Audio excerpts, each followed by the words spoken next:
Olá, amigos, é uma grande satisfação poder estar recebendo todos vocês na nossa classe bíblica Bíblia Fácil. A nossa intenção é que você compreenda mais a respeito do livro de Daniel, que é o objeto do estudo nosso ao longo destas 12 semanas. Eu quero aproveitar e relembrar a você que nós, até o dia 13 de abril, vamos estar estudando o livro de Daniel. Já dos dias 14, 15, 16 e 17, nesses 4 dias, nós teremos o estudo da Bíblia em pequenos grupos. E do dia 18, 19 e 20, você será convidado a ir para a igreja. E na igreja teremos uma programação especial com 3 noites. Sexta à noite, na Sexta-feira Santa, sábado à noite e domingo à noite. Assim, terminaremos o nosso ciclo de estudo da Bíblia. Muito obrigado por a sua presença aí na igreja, num pequeno grupo, em alguma casa desse Brasil afora e estudando a palavra de Deus. Que Deus o abençoe ricamente, bem como sua família. Chegamos então ao 8º tema da nossa série. O tema que hoje vamos estudar é um tema muito importante e é uma sequência do capítulo 7. O tema hoje será um carneiro e um bode. E a nossa atenção vai se voltar para Daniel capítulo 8. E nós vamos entender o que esses animais representam na profecia bíblica. Vamos então orar para começar o estudo de hoje? Bondoso Deus e Pai, graças te rendemos por todas as bênçãos, por teu cuidado, proteção e por estarmos juntos mais uma vez para estudarmos a tua palavra. Ilumine nossa mente agora e ajuda-nos a compreender a tua vontade para a nossa vida. Oramos em nome de Cristo. Amém. Pois bem, na semana passada saímos do capítulo 7. Vimos sobre 4 animais estranhos e vimos também a respeito do chifre pequeno. Eu já disse para vocês de que é um princípio de interpretação profética o compreender de que a profecia é uma verdade que se amplia. E aquilo que nós descobrimos no capítulo 2 com Nabucodonosor e a estátua de metal, isso foi ampliado no capítulo 7. Então, naquela estátua estavam representados 4 impérios: Babilônia, Medo-Pérsia, Grécia e Roma. Esses mesmos impérios estavam representados nos 4 animais do capítulo 7, um leão, um urso, um leopardo e um animal terrível e espantoso. Quando chegamos agora a Daniel 8, nós encontramos outros 2 tipos de animal. Agora aparecem um carneiro e um bode. Então Daniel capítulo 8 trata de um carneiro e um bode, símbolos da Medo-Pérsia e da Grécia. Então nós estamos ampliando a revelação. E o capítulo 8 de Daniel vai nos dar mais detalhes ainda a respeito dos 2 impérios que sucederiam a Babilônia no poder. Então abra sua Bíblia em Daniel capítulo 8 e vamos ao estudo deste novo capítulo de Daniel. O capítulo começa assim, Daniel 8, versículo 3. Então levantei os olhos e vi, e eis que diante do rio estava um carneiro, o qual tinha 2 chifres. Os 2 chifres eram altos, mas um mais alto do que o outro, e o mais alto subiu por último.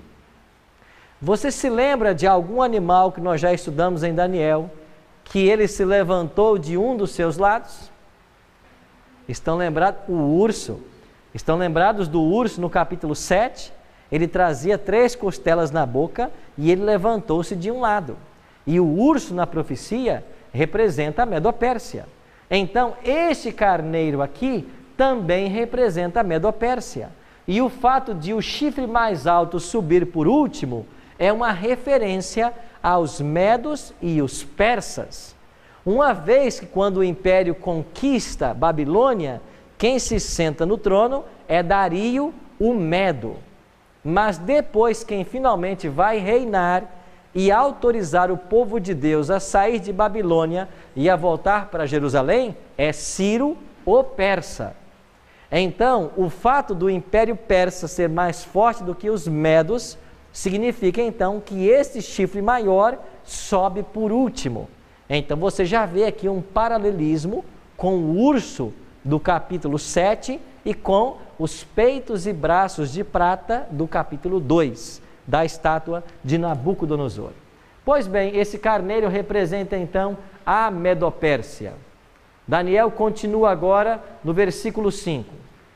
Estando eu observando, eis que um bode vinha do ocidente sobre toda a terra, mas sem tocar no chão, e esse bode tinha um chifre notável entre os olhos. Interessante que agora surge a figura de um bode, com um chifre notável entre os olhos. E o versículo 6 diz de que ele dirigiu-se, o bode, até o carneiro, que tinha 2 chifres, o qual eu tinha visto diante do rio, e correu contra ele com o seu furioso poder. Segundo Daniel 7,17, os animais em profecia representam reinos, e esse carneiro representa a Medopérsia. Agora surge um bode que ataca o carneiro. Qual foi na história o império que atacou a Medopérsia? A Grécia, os gregos. Só que mais um detalhe é dado aqui desse bode. Aqui é dito que esse bode trazia um chifre notável entre os olhos. Quem é este chifre notável entre os olhos? A própria Bíblia vai nos dar este esclarecimento. Vamos continuar lendo o texto. Vi-o chegar perto do carneiro, e enfurecido contra ele, o feriu, e lhe quebrou os 2 chifres, pois não havia força no carneiro para lhe resistir. E o bode o lançou por terra, e o pisou os pés, e não houve quem pudesse livrar o carneiro do poder dele. Então, a Grécia, simbolizada pelo bode com um chifre notável, vem e destrói o carneiro de 2 chifres. Ou seja, a Grécia destruiu os medos e os persas. A história continua. O bode se engrandeceu sobremaneira, e na sua força quebrou-se-lhe o grande chifre, e em seu lugar saíram 4 chifres notáveis para os 4 ventos dos céus. Você está percebendo aqui um paralelo com os animais do capítulo 7? E você lembra que quando o leopardo foi destruído, e o leopardo representava a Grécia, o poder dele foi distribuído para 4 ventos dos céus? Então, o chifre notável entre os olhos simboliza Alexandre. E o texto está dizendo que na sua força, ou seja, no auge do poder, quando Alexandre havia conquistado o mundo com apenas 33 anos, ele foi quebrado. Alexandre morre. E quando Alexandre morre, começam a haver várias guerras entre os seus generais. E finalmente o reino foi dividido em 4 partes. Aqui está dizendo, o chifre notável foi arrancado e em seu lugar saíram 4 chifres notáveis. Quem são esses 4 chifres? Ptolomeu, Licímaco, Seleuque e Cassandro. Os 4 generais de Alexandre que dividiram o Império Greco-Macedônio após a morte dele. Então, até aqui, nós estamos com novos animais, mas os elementos são os mesmos da profecia do capítulo 7. Só que mais detalhes, tanto para a Medopérsia quanto para a Grécia. Então, esses 4 chifres notáveis significam, então, a divisão do império. Agora, Daniel ouve uma voz. O versículo 16 diz assim: E ouvi uma voz de homem de entre as margens do Ulai, a qual gritou e disse: Gabriel, dá a entender a este a visão. Aquele carneiro com 2 chifres que viste são os reis da Média e da Pérsia, mas o bode peludo é o rei da Grécia. O chifre grande entre os olhos é o primeiro rei. O ter sido quebrado, levantando-se em seu lugar ou em lugar dele, significa que 4 reinos se levantarão depois desse povo, mas não com força igual a que ele tinha. Então você perceba que a própria Bíblia se interpreta. E agora aparece uma voz que diz assim: Gabriel, dá a entender a este. Este aqui é quem? É Daniel, o autor. Então uma voz diz para o anjo Gabriel: Gabriel, faz Daniel entender a visão que ele teve do carneiro e do bode. Então aqui entra em cena o anjo Gabriel. E esse anjo vai acompanhar a Daniel até o final do seu livro. Quem é Gabriel? Gabriel na Bíblia é um poderoso anjo de Deus, que só vem à terra em momentos específicos, quando ele vem para realizar grandes feitos. Você quer ver uma coisa? Você se lembra quando Virgem Maria recebeu a notícia de que ela daria luz ao Messias, ao Filho de Deus? Quem é que veio trazer-lhe a notícia? O anjo Gabriel. Quando o menino Jesus nasceu, 9 meses depois, quem é que veio às colinas de Belém para anunciar para os pastores de que é nascido o Rei dos Judeus? Gabriel. Você se lembra de que Jesus Cristo foi crucificado numa sexta-feira e ressuscitou no domingo pela manhã? Qual foi o anjo que veio afastar a pedra do sepulcro de Cristo? Gabriel. Esse anjo só vem à terra em momentos específicos. E agora uma ordem veio do céu e disse assim: Gabriel, dize para Daniel o que significa o carneiro e o bode. Então o anjo disse: Daniel, o carneiro com 2 chifres representa o reino dos medos e dos persas, e o bode peludo é a Grécia. E o chifre notável entre os olhos é o primeiro rei.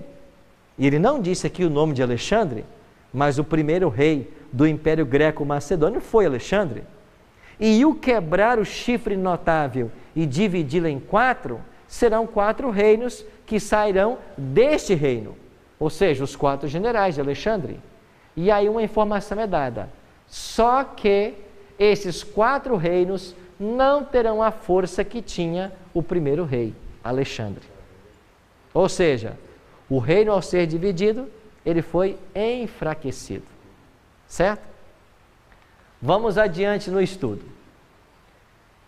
De um dos chifres, diz Daniel 8, 9 a 12, saiu um chifre pequeno e se tornou muito forte para o sul, para o oriente e para a terra gloriosa.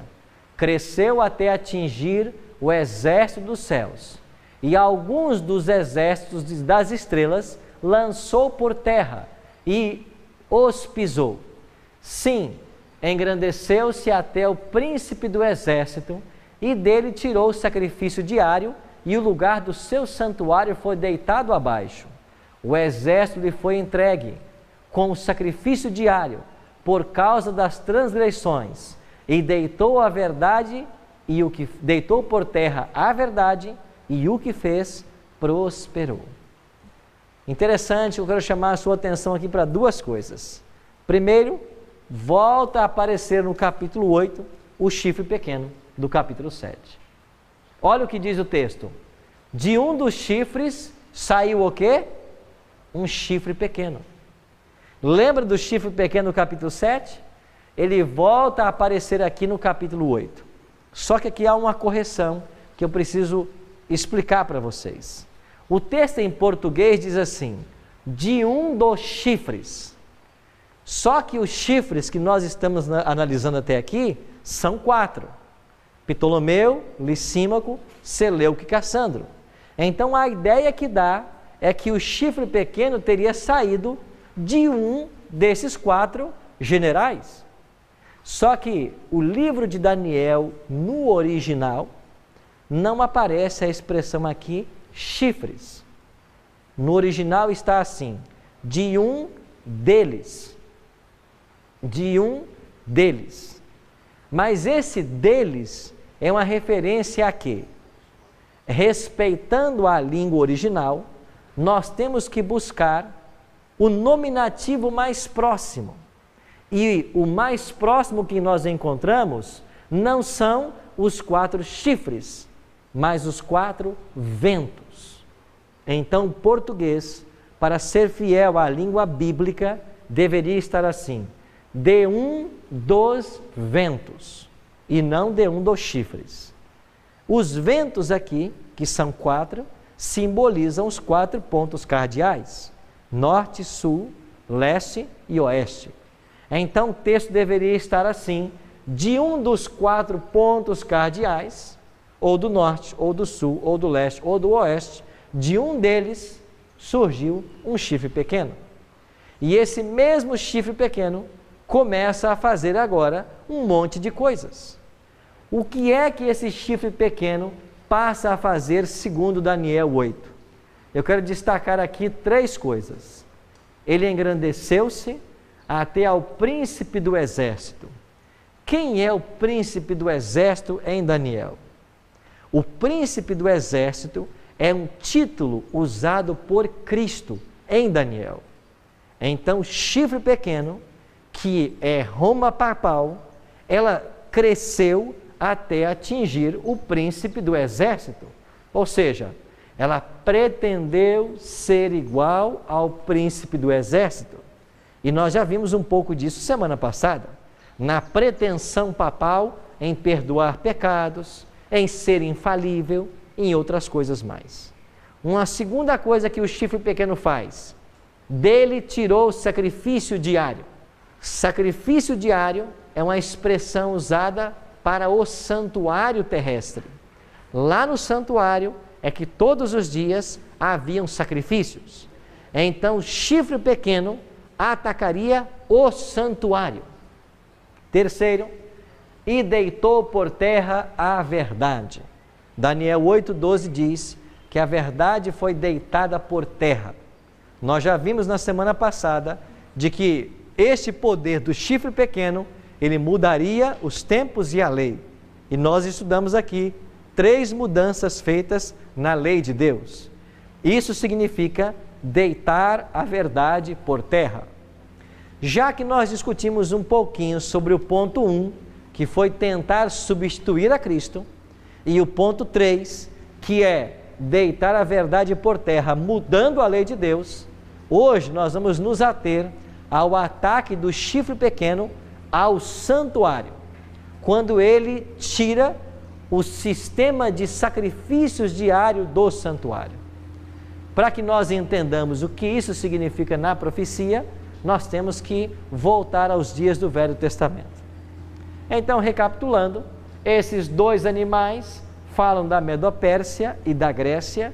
O animal notável entre os olhos é uma referência a Alexandre, e com isso nós aprendemos de que esse chifre pequeno representa Roma. E agora veremos que representa Roma em suas 2 fases: Roma pagã ou imperial e Roma papal ou religiosa. Então, o chifre pequeno tem essas 2 conotações. Daniel diz que ele cresceria até atingir o exército dos céus, lançaria a verdade por terra, tirou do príncipe do exército o sacrifício diário, e o lugar do seu santuário foi deitado abaixo. Deitou por terra a verdade, e o que fez? Prosperou. Então, para que eu entenda como o chifre pequeno ataca o santuário, tirando dele o sacrifício diário, eu tenho que entender o que é santuário e o que é sacrifício diário, para entender como o chifre pequeno vai atacar esse santuário. Eu quero convidar você a fazermos uma viagem até o Antigo Testamento. E nós agora vamos entrar no centro do pensamento judaico, o santuário. O santuário é o tema central da Bíblia. No Pentateuco, 45 capítulos foram destinados apenas ao santuário. Nos livros dos profetas, também 45 capítulos foram dedicados ao santuário. Os 150 salmos que você tem na sua Bíblia era uma coletânea que se usava no santuário. No santuário, no tempo do povo de Israel, trabalhavam 36 mil levitas. O livro do Apocalipse está estruturado de acordo com o santuário. São 7 cenas que começam no santuário. E o carneiro e o bode, vistos em Daniel capítulo 8, são animais que eram sacrificados no santuário no dia da expiação. Eu queria convidar então todos nós aqui, você em casa, a lermos Êxodo capítulo 29, verso 38 e 39. Êxodo 29, 38 e 39. Você que está em casa nos assistindo, Êxodo 29, 38 e 39. Assim leio: isto é o que oferecerás sobre o altar: 2 cordeiros de 1 ano, cada dia, continuamente. 1 cordeiro oferecerás pela manhã e outro ao pôr do sol. Você percebe aqui o que significa sacrifício diário no santuário? No santuário em Israel, que Deus mandou Moisés construir, e esta ordem aparece lá em Êxodo 25, 8, Deus disse assim para Moisés: Moisés, vocês me farão um santuário para que eu possa habitar no meio de vocês. E aqui está um desenho desse santuário. Esse santuário foi construído num pátio. Esse pátio tinha mais ou menos 60 metros de comprimento e 30 metros de largura, e foi construído ali uma tenda móvel. Essa tenda tinha 2 compartimentos. O primeiro compartimento de quem entrava chamava-se Santo, e o segundo compartimento chamava-se Santíssimo. Nós vamos entrar em mais detalhes nesse assunto em lições futuras, mas para você ter uma ideia, isto era o santuário. E quando alguém pecava, nos tempos do Antigo Testamento, ele tinha que pegar um animal e levar até o santuário. Quando ele chegava lá no santuário, ele colocava a mão na cabeça desse animal, confessava o seu pecado e matava o animal. Simbolicamente, o pecado dele passava para o animal, e o sangue do animal, ou às vezes a carne do animal, entrava para dentro do santuário. Assim o pecador era perdoado e o registro desse pecado ficava gravado no santuário. Então, todos os dias, além dos animais que os pecadores traziam, o sacerdote, que era o líder religioso, um dos líderes, ele matava 2 cordeiros todo dia, um pela manhã e outro à tarde. Aqui nós lemos, o português disse assim, ao pôr do sol, mas no original hebraico está entre as tardes. Então, o melhor horário para essa tradução seria 3 da tarde, entre as tardes. Já que do meio-dia nós começamos a contar a tarde e o pôr do sol é por volta de 6 horas, então nós entendemos de que os sacrifícios no santuário eram 9 da manhã e 3 da tarde. Agora, todo dia tinha que morrer esses 2 cordeiros. E por que eles matavam 2 cordeiros todos os dias? 2 situações. Os judeus pobres, que quando pecavam não tinham animal para oferecer, eles então confiavam nesse cordeirinho que morria no santuário. Ou qualquer judeu que estivesse longe do santuário. Longe do santuário, ele orava a Deus e pedia que esse cordeirinho que estava morrendo no santuário também fosse oferecido por ele. Então nós chamamos a morte desses 2 cordeiros, 9 da manhã e 3 da tarde, de sacrifício contínuo. Era isso que o chifre pequeno atacaria. Como é que o chifre pequeno atacaria esse sistema? Todos os dias haviam sacrifícios de animais. Eram ofertas pelo pecado e ofertas pelo povo. As ofertas do pecado, o pecador trazia. E as ofertas pelo povo, o próprio santuário providenciava. Que eram esses 2 cordeiros que morriam todos os dias. Como eu falei para vocês, o pecador, quando chegava até o santuário, ele trazia a sua oferta, o animal, colocava a mão na cabeça do animal e confessava o seu pecado. Em seguida, ele tinha que matar o animal. Aí o sacerdote pegava o sangue desse animal, colocava em uma vasilha e entrava agora dentro do santuário. Lá no santuário, ele pegava o sangue do animal e molhava os chifres do altar de incenso, que é esse móvel que você está vendo diante do sacerdote. Com isto, o pecador era perdoado e o pecado do pecador ficava registrado no santuário.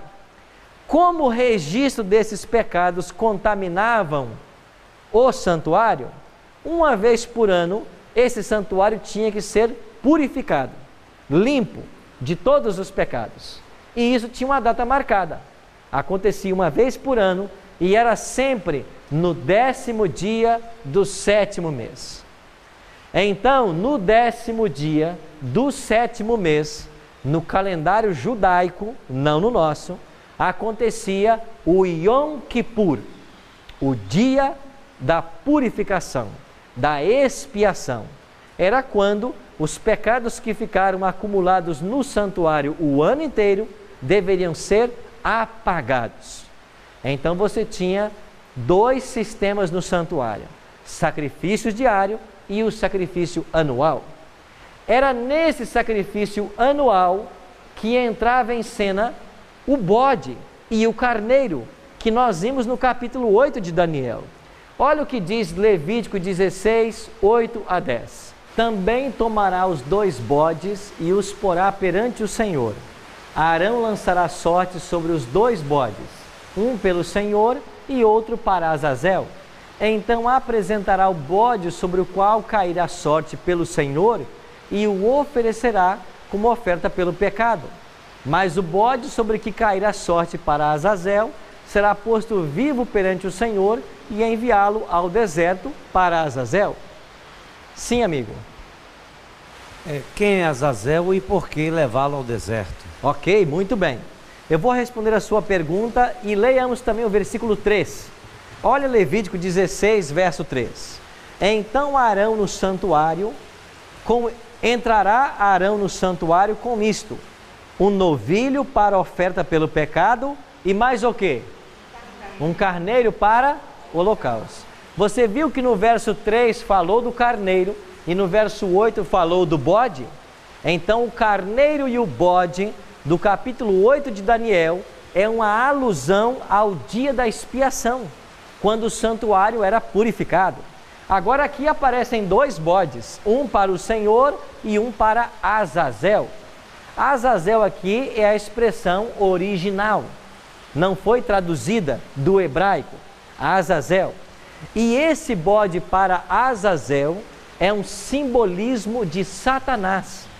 E o bode para o Senhor simboliza a Cristo. No dia da expiação, os 2 bodes eram trazidos ao sumo sacerdote. E ele matava um deles, simbolizando que Cristo morreria por nós. Agora, o outro bode, chamado bode para Azazel, que representava Satanás, era levado para o deserto. E lá ele era abandonado. Não matava esse bode, porque Satanás não participa da expiação dos nossos pecados. E lá no deserto ele deveria morrer de fome. E esse bode no deserto era uma representação dos 1000 anos que Satanás ficará preso nessa terra após a volta de Cristo, segundo o Apocalipse capítulo 20, versículos 6 em diante.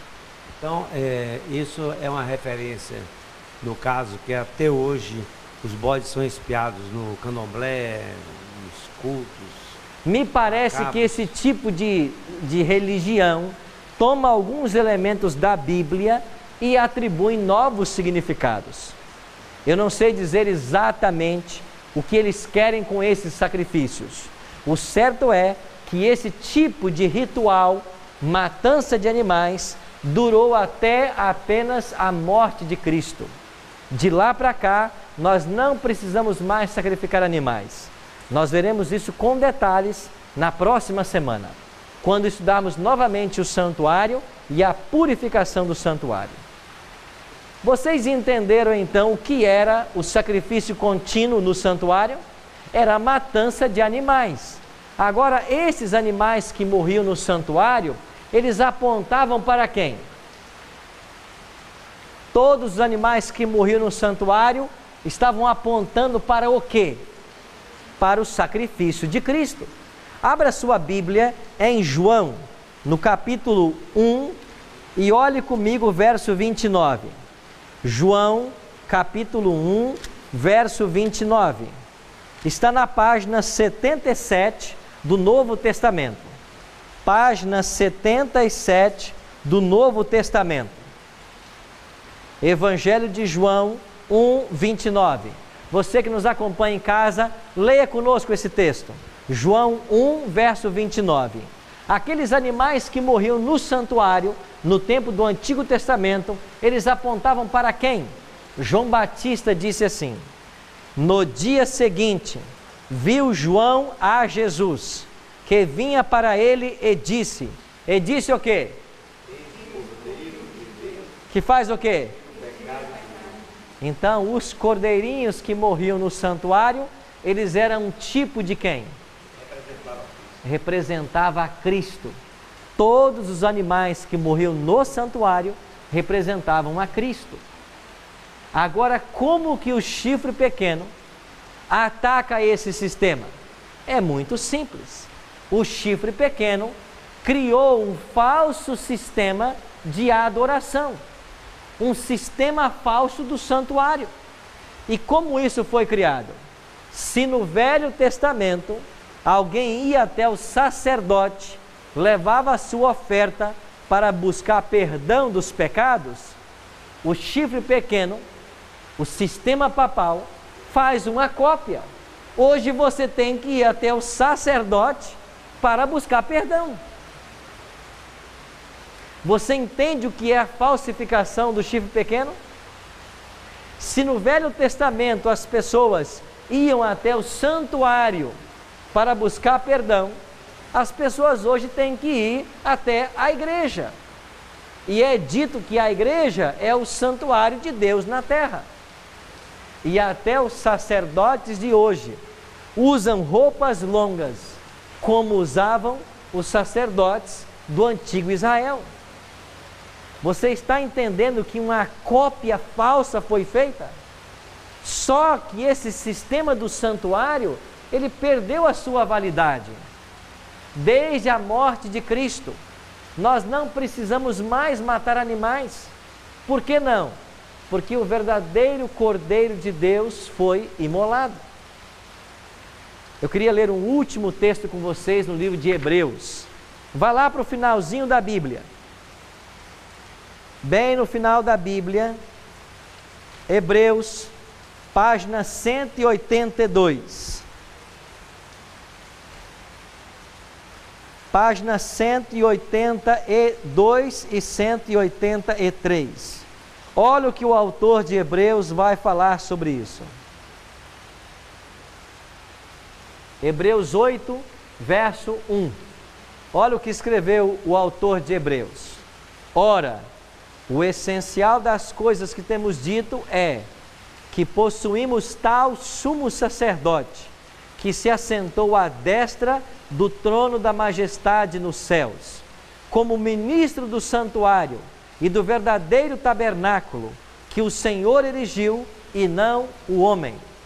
De quem a Bíblia está falando? Cristo. Quem é que se assentou no santuário celestial, à direita de Deus, como nosso verdadeiro sumo sacerdote? Cristo. Agora olha para os versículos 12 e 13. Hebreus 9, 12 e 13. Hebreus 9, 12 e 13. Não por meio de sangue de bodes e de bezerros, mas pelo seu próprio sangue, entrou no Santo dos Santos, uma vez por todas, tendo obtido eterna redenção.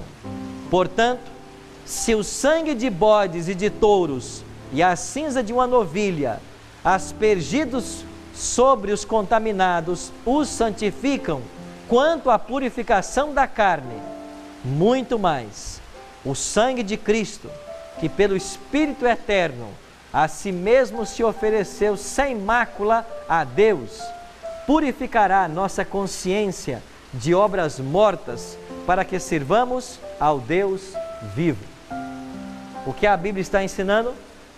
O sangue de touros, bodes e bezerros não pode mais perdoar pecados. Perdoou no passado, não pode mais perdoar, porque agora o verdadeiro Cordeiro de Deus foi imolado e ele se assentou à direita de Deus Pai, no céu, para ser o nosso intercessor.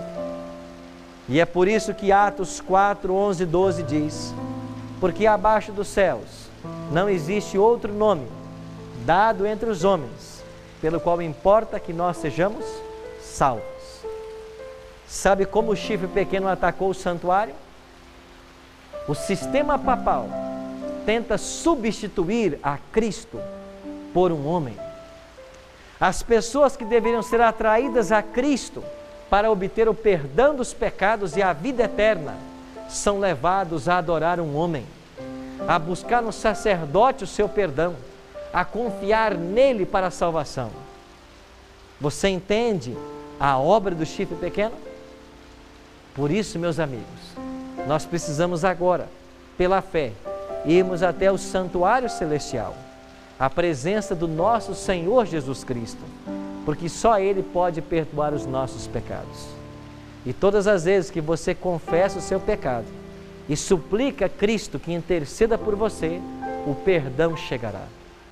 João 3,16, que pode ser considerado um verso central na Bíblia, diz que Deus amou o mundo de tal maneira que deu seu Filho unigênito, para que todo que nele crê não pereça, mas tenha a vida eterna. Porque Deus amou o mundo, foi o maior amor, que deu a maior dádiva, para que todo que nele crê, a única condição, não pereça, o pior destino, mas tenha a vida eterna, a maior recompensa. E essa recompensa está franqueada a mim e a você agora. Você não pode colocar a sua fé em homens. A sua fé deve estar em Cristo e só nele. Para nós, é isso que importa. A nossa fé deve estar alicerçada em Cristo. Só o homem do Calvário tem poder de nos perdoar. Ninguém mais pode.